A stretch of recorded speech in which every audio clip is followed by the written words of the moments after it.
আমার আম্মা জোরদারের সন্তান আসগর পারমাণিকের মেয়ে রকিনা বেগম রকিনা বেওয়া সে মনে করেন যে নাবালিকা ছিল। আমার নানার ছেলে সন্তান ছিল না, প্রথমে সে একটা ছেলে পালিত নিত, নেওয়ার পরে আমার নানা হয়তো কিছু কিছু জমি 2-1 শতক দিছে, সেটা তার ক্ষেত্রের পক্ষে দিছে। আমরা বলছি তোমরা যদি পাও আমরা সেটা বের করে দেবো, আর বাদ বাকি যে জমিগুলো আছে আমাদেরকে জোরদারের মেয়ে তোমরা বুঝে দাও।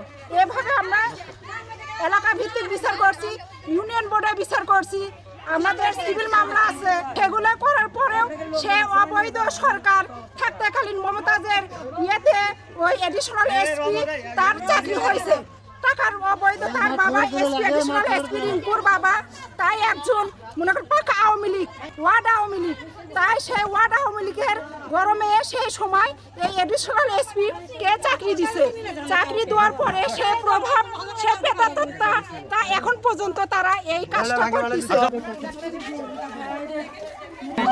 এসপি রিঙ্কু এনে আওয়ামী লীগের টাইমে বহল করেছে এই চাকরি আওয়ামী লীগের দোসর, এবং ওর বাবা একজন ওয়ার্ড আওয়ামী লীগ বড় একজন নেতা, তার গরমে প্রভাবে মামলা দেওয়া সেভেল মামলা দেওয়ার জমির উপরে এইভাবে নির্যাতন করে ভূমিদস্যু কাই কারবার করতেছে।